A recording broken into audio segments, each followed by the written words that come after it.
Bonjour, vous avez un Aston Simba HD qui ne s'allume plus ou qui s'allume au bout d'un certain temps. Je vais vous montrer aujourd'hui comment vous pouvez le réparer vous-même. Tout d'abord, à l'arrière, vous avez deux vis à enlever. La vis qui se trouve ici et la vis qui se trouve là, au-dessus de la prise d'alimentation. Ensuite, vous avez des deux côtés de l'appareil des petits caches. À droite, je l'ai enlevé. À gauche, il est en place. Donc voilà, avec l'ongle, hop, vous glissez l'ongle et vous faites sauter le petit truc. Et donc vous avez des vis cruciformes à l'intérieur. Donc ça, des deux côtés de l'appareil.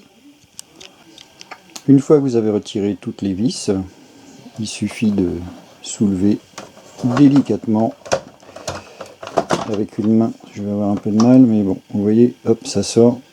Les vis sont prises, prennent les deux pattes qu'on voit là, de chaque côté. Voilà, donc allez-y mollo. Et ensuite, donc, on a accès à l'intérieur. Donc là, j'ai déjà enlevé les vis de la plaque d'alimentation. Vous voyez, ça concerne bien la lime. On a l'entrée ici et il a la carte d'alimentation.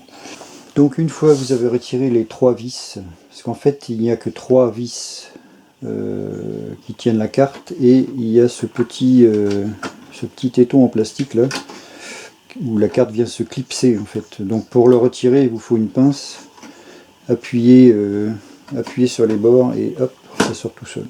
Donc une fois que vous avez désolidarisé la carte, vous pouvez retirer les connecteurs en écartant légèrement le bord. Voilà. Ensuite, on va retirer tout ça. Vous pouvez pas vous tromper, hein, les connecteurs ne sont pas les mêmes, donc il n'y a aucun risque. Voilà. Il peut y avoir plusieurs déformations, mais on voit bien que le haut est gonflé par rapport aux autres. Là, celui-ci est légèrement bombé.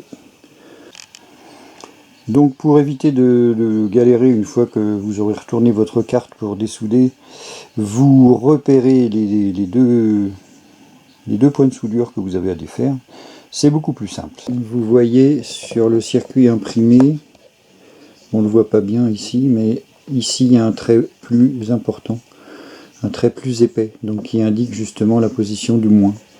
Donc il ne faut surtout pas inverser la polarité, sinon quand vous allez remettre le jus, le condensateur va péter. Passons à la phase dessoudage de notre condensateur défectueux.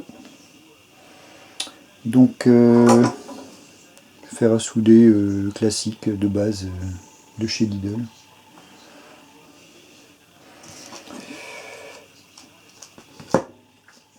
On vérifie qu'il soit assez chaud. C'est bon, la soudure fond.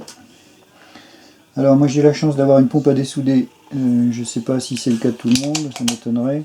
Donc si ça n'est pas le cas, vous chauffez et vous gigotez en même temps le condensateur de manière à retirer par petits coups de la soudure. Donc vous chauffez, vous aspirez.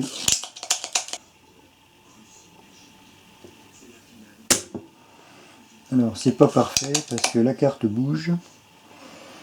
Donc, je vais terminer en faisant comme je vous disais.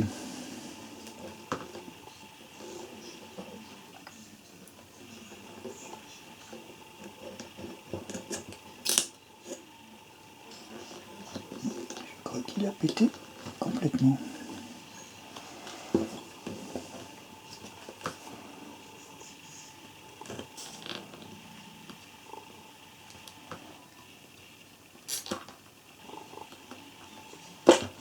Voilà, il est tout gonflé de partout. On voit bien là. Donc il est mort. Alors après quelques coups de téléphone et quelques kilomètres au compteur, pour retrouver un composant, j'ai décidé de mettre un composant plus costaud, c'est-à-dire que je suis parti sur du 25 volts, 680 micros. Voilà, à la place de celui d'origine. Donc il est un petit peu plus gros, mais normalement ça pose pas de souci. Donc on respecte bien la polarité, donc la partie moins va du côté où il y a le petit trait un peu plus épais ici. Donc voilà, il suffit de viser les trous. Toc.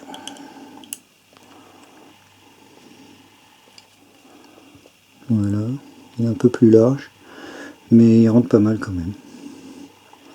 Donc voilà, on n'a plus qu'à souder et couper les pattes. Donc pour ressouder ça, on attend que le fer soit bien chaud. Quand le fer est bien chaud, les teints font tout seuls. Voilà. Normalement c'est bon.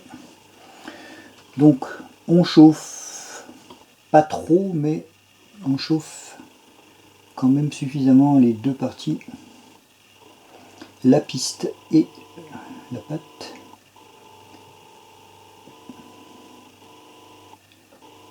Il faut que la soudure prenne bien la piste, sinon c'est du collage, c'est pas de la soudure. Donc voilà, on chauffe bien, on commence par la piste.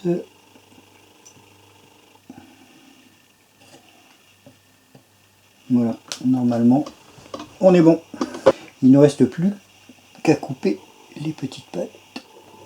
Pas forcément à ras, ça sert à rien.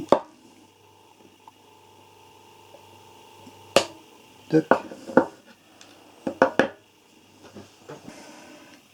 Donc, nous avons, on va le mettre en place déjà ici. On peut reclipser le premier connecteur tout de suite, bien à fond. Ici, on a le petit clips en plastique, on l'enfonce à fond.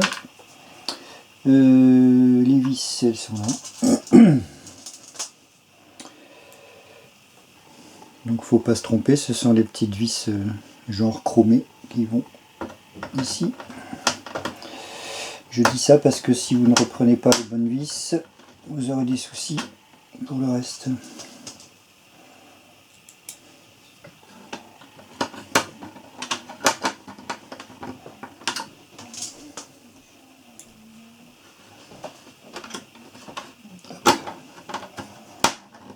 Voilà, elle est refixée. On va remettre les deux autres connecteurs. Même principe, on appuie à fond. On va pouvoir remettre le carter. Donc, toujours sans forcer, c'est du plastique, donc c'est fragile. On le positionne. On appuie. Toc. Voilà, il n'y a plus qu'à mettre les vis. Donc, nous avons les deux petites vis les plus courtes qui vont à l'arrière. Je vérifie la caméra, je ne sais pas si vous me voyez bien. Ouais. Donc, les deux petites viennent là.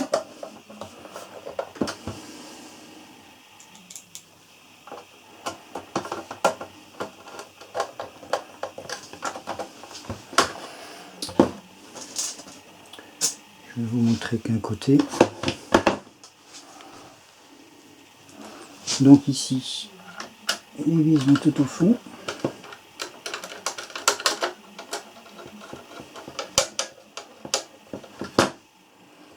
N'hésitez pas à gigoter un peu.